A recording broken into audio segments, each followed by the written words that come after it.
Even if 1,000 people come and ask me if I am Leo, I will convince them I'm not. But beyond that, if they try to dig up my past, then they'll either already be dead by my hands, or they'll die the very next minute. अभी अभी jail से बाहर आया, उसके हाथ में हथकड़ी लगी हुई है। समझ में नहीं आता पुलिस वालों से क्यों मिला हुआ है। बॉस, वो शेर की तरह दहाड़ता है।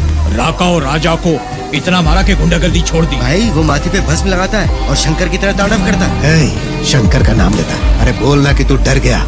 रोलेक्स, அவன் பேரு டில்லி, उत्तर प्रदेश में इंगे और कड़ा। एलसीयू जैसी यूनिवर्स जिसके सिर्फ 3 फिल्में डायरेक्ट करके लोकेश कनगराज ने India one of the prominent universe create कर दिया। उसके विलन्स इतने कॉम्प्लेक्स जिन्हें इजीली समझ पाने के लिए कोर्स करना पड़े, इसलिए पैन इंडिया पब्लिक ही नहीं बल्कि कमल हसन, रजनी सर, थलपति से लेकर सेतुपति, सूर्या, धनुष, मतलब काफी सारे सुपरस्टार्स लोकेश के फैन हो गए और इन सब ने उसे खुद के लिए फिल्में तक डायरेक्ट करने को कहा। लेकिन एलसीयू जैसे यूनिवर्स को इसके प्रोटैगनिस्ट से ज्यादा इसके एंटागनिस्ट यानी कि विलन ने पब्लिक को अट्रैक्ट किया। जहाँ अनबू और आदि कलम जैसे अतापी वतापी भाइयों का तो ठीक है, लेकिन ड्रग लॉर्ड रोलेक्स जैसे विलन को पहली बार इंडिया मोस्ट लव्ड विलन भी बताया गया। और लियो में जहाँ हम हेरोल्ड दास और एंथोनी दास को असली विलन समझते आए, जबकि फिल्म का असली विलन तो लियो निकला, जिसे इस तरह से पोर्ट्रे किया गया कि पूरी फिल्म में ऑडियंस कंफ्यूज रही। जहाँ पार्थिवन को खतरा किसी और से नहीं बल्कि लियो से ही होता है। और एलसीयू का हीरो भी पूरी फिल्म में एज अ हीरो नहीं हुआ करता है, इवन क्रुएलिटी में वो विलन से भी 2 कदम आगे निकल जाता। विक्रम को ही देख लो, जब वो कर्णन यानी घोस्ट बनता तो विलन भी उसके सामने मूतने लगते। सो आज की वीडियो में हम बात करेंगे कि why LCU villains are so different, जो ऑडियंस को पूरी तरह से कंफ्यूज कर देते हैं। और इस यूनिवर्स में फ्यूचर में और कौन कौन से विलन लोकेश की इस दुनिया में आएंगे, और इस वर्ल्ड का असली विलन आखिर है कौन, रोलेक्स, लियो या फिर बेंच। और इस पर भी बात करेंगे कि क्यों कुछ न्यूज चैनल्स वाले कह रहे हैं कि एलसीयू यूनिवर्स की आने वाली फिल्में पिटने वाली। तो क्या लोकेश कनगराज फिर से कर पाएंगे इंडियन सिनेमा पे राज, या ऑडियंस होगी उनसे नाराज।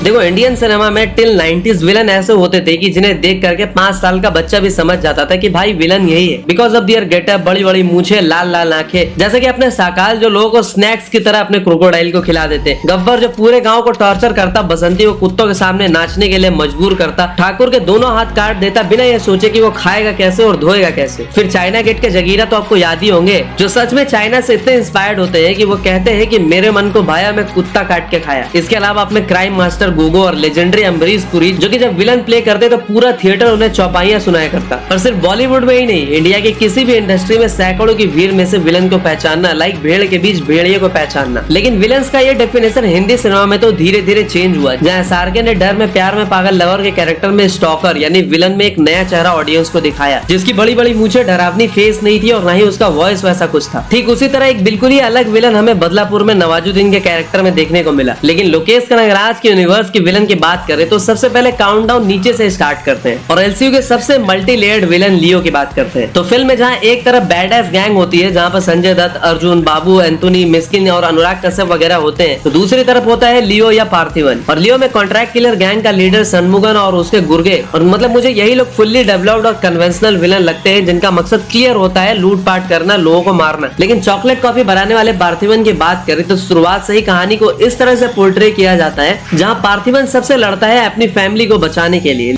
लेकिन उसकी असली लड़ाई खुद के भीतर के शैतान यानी लियो से होती है और वो लियो से हार जाता है। लेकिन पार्थिवन के ऊपर जब भी कोई प्रॉब्लम आती है ना, तो कहीं ना कहीं उसके अंदर का लियो जाग जाता है और फाइट करते टाइम लियो टेक ओवर कर लेता है। फिर चाहे वो हिमाचल में हाइना के दांत गिनने हो, या फिर अपने बेटे को रेस्क्यू करना, या फिर मार्केट में इतने सारे गुंडों को पीट पाट के रख देना, मतलब काइंड ऑफ हॉलीवुड के हल्क या वेनम वाला कॉन्सेप्ट, जहां पर 2 अलग अलग कैरेक्टर एक ही बॉडी में रहते हैं। और इसीलिए पूरी फिल्म में सस्पेंस बना रहता है मिस्टेकन आइडेंटिटी को लेकर। सबको लगता है कि शायद लियो और पार्थिवन 2 अलग अलग लोग, लेकिन लियो और पार्थिवन के केस में चीजें ये होती है कि लियो जिससे मिलता है वो दोबारा फिर किसी से नहीं मिल पाता। जैसे कि पार्थिवन अपने चीचा हेरोल्ड दास को अपनी आइडेंटिटी रिवील करता है एज लियो, और वही उसका आखिरी पल भी होता है। पार्थिवन को कभी भी हेरोल्ड या अर्जुन दास या फिर कैफे में अटैक से ज्यादा डर नहीं होता, बल्कि उसे तो अपने अंदर छुपे उस डीमन से डर होता है जिसे उसने सालों तक सबसे छुपाया है, उसे अपने अंदर कैद करके रखा है। इसलिए वो हाइना से फाइट करने के बाद डर जाता है। कैफे में सारे गुंडों का भेजा उड़ाने के बाद उसके अंदर के जानवर ने फिर से खून चख लिया होता है और पार्थिवन इसी बात से वरीड होता है और वो पुलिस अथॉरिटी से अपनी फैमिली के 24 आवर्स की प्रोटेक्शन भी मांगता है। कहीं ना कहीं ऑडियंस इस कॉन्सेप्ट से इसलिए भी रिजेंबल कर पाती है क्योंकि हमने अपरिचित में ऑलरेडी एमपीडी यानी कि मल्टीपल पर्सनैलिटी डिसऑर्डर की कहानी देखी होती है, लेकिन लियो एंड पार्थिवन के केस में उसे कोई डिसऑर्डर नहीं होता है। बस वो अपनी पुरानी काली अतीत को भुलाकर अपनी बीवी बच्चों से छुपाकर प्रेजेंट में एक फैमिली मैन की तरह लाइफ स्पेंड करना चाहता है। और लियो को लेकर बाद में खुद लोकेश कनगराज ने भी कहा था कि he is even more dangerous than Rolex, और इसीलिए लियो के क्लाइमेक्स में उसे विक्रम का कॉल भी आता है और विक्रम कहता है कि वो उसकी मदद करे रोलेक्स को जड़ से खत्म करने में। अब देखो एलसीयू के विलेन से इतने कॉम्प्लेक्स है ऐसा नहीं है। अगर आप कमल हसन के विक्रम को ध्यान से देखोगे तो वहां पे भी विक्रम के दो कैरेक्टर होते हैं, एक एजेंट अरुण कुमार विक्रम तो दूसरा घोस्ट, और विक्रम अपने दूसरे कैरेक्टर यानी घोस्ट की आइडेंटिटी को सबसे छुपा के रखना चाहते हैं। वही एलसीयू जैसे यूनिवर्स की नींव रखने वाली एक रात की कहानी वाली फिल्म कैथी की बात करें तो फिल्म के लीड में जो हीरो होता है वो होता है दिल्ली, जो कोई कन्वेंशनल हीरो नहीं होता है कि जो कोई मसीहा है, गरीबों के लिए लड़ने वाला है या फिर उसके खुद कुछ वसूल वगैरह है और वो ह्यूमैनिटी या इंसानियत के लिए लड़ने वाला है। वो तो बस एक ऐसा डेथ मशीन होता है जो इस बार पुलिस वालों के हाथ लग जाता है और इसीलिए वो सबको पेल पाल चौपाल कर देता है। और मुझे तो लगता है कि दिल्ली जैसा सनकी कैरेक्टर वो ये सब इसलिए नहीं करता क्योंकि उसे खुद को एक अच्छा इंसान प्रूव करना है, बल्कि उसको इसमें किक मिलता है, उसे मजा आता है। कैथी में दिल्ली और फिल्म का विलन यानी कि आदि कलम का फेस ऑफ भी कुछ सेकंड्स के लिए होता है। ऐसा नहीं होता कि हीरो विलन को कुत्ते की तरह मारे जा रहा है, उसे पूरे मोहल्ले में कुत्ता बना के घुमा रहा है, लेकिन ये कुछ क्षण टाइम का फेस ऑफ ही दोनों के बीच की राइवलरी को क्लियर दिखाता है। वही विक्रम में अपने डॉक्टर साहब यानी कि संथानम के कैरेक्टर में विजय सेतुपति की बात करें तो देखो no doubt he was a merciless villain, लेकिन बाद में संथानम ना चाहते हुए भी अपनी फैमिली को बचाने के लिए यह काम करता है क्योंकि उसे पता होता है कि उसका बाप रोलेक्स उसे छोड़ेगा नहीं, चाहे वो कहीं भी जाकर छुप जाए। और रोलेक्स की बात करें तो वो लोगों में अपना डर बरकरार रखने के लिए सबको गाजर मूली की तरह काटते फिरता है, लेकिन लियो में संजय दत्त यानी कि एंथोनी दास लोगों को पर्सनल प्लेजर के लिए नहीं मारता, बल्कि वो तो ऐसा सुपरस्टिशन यानी कि अंधविश्वास में आके करता है जहाँ पहले वो जानवरों की बलि दिया करता है अपनी सक्सेस के लिए, लेकिन बाद में वो नर बलि भी देने लग जाता है और वो सिर्फ उन्हीं लोगों की बलि देता है जिसका हॉरोस्कोप बलि के लिए सही हो। और अनफॉर्चुनेटली उसी के जुड़वे बच्चे यानी कि लियो एंड एलिसा इस लिस्ट में सबसे टॉप पे आ जाते हैं। और लियो के एंड में भी ये बात क्लियर नहीं हो पाती कि हैरोल्ड एंड एंटोनी पार्थिवन को ढूंढ लेते हैं फिर भी उसे मारते क्यों नहीं। वो उसे कन्फेस करवाना चाहते हैं कि वो लियो है या नहीं, लेकिन उनका मोटो क्लियर नहीं होता है कि वो लियो को मारने आए होते हैं या फिर उसे फिर से अपनी गैंग ज्वाइन करने के लिए कहने आए होते हैं या फिर उसकी बलि देने। ऊपर से पार्थिवन के फ्लैशबैक में हमें उसकी कहानी दिखाई जाती है कि वो लियो है, लेकिन क्लाइमेक्स में लियो को जो दो गोलियां लगी होती है उसके गन शॉट्स के साइन उसकी बॉडी पे नहीं होते। ऊपर से लियो कैफे में सबको हेडशॉट करके उड़ा देता है, लेकिन पुलिस वाले भी उसका बैकग्राउंड इन्वेस्टिगेट करना सही नहीं समझते कि कोई कैफे चलाने वाला बंदा इतने परफेक्शन से सबको कैसे मार सकता। और इसी तरह के रीजंस की वजह से लियो जैसी फिल्म से कुछ लोग लोकेश कनगराज से थोड़े डिसअपॉइंट भी हो जाते हैं, लेकिन अब तो लग रहा है कि लोकेश कनगराज ऑडियंस को और भी डिसअपॉइंट कर सकते हैं। और ऐसा मैं नहीं, M9 न्यूज वालों का कहना है और वो ये भी कह रहे हैं कि एलसीयू का डाउनफॉल जल्द ही स्टार्ट होने वाला है क्योंकि अब तक लोकी ने अपने यूनिवर्स की सारी फिल्में फिर चाहे वो कैथी हो, विक्रम हो या फिर लियो सबको खुद ही लिखा और डायरेक्ट किया था, लेकिन अब की बारी वो अपनी अगली प्रोजेक्ट इस यूनिवर्स के मास्टर यानी कि बेंच की कमान किसी और के हाथों में दे रहे हैं और बेंच को बकैया राज कन्नन डायरेक्ट करने वाले।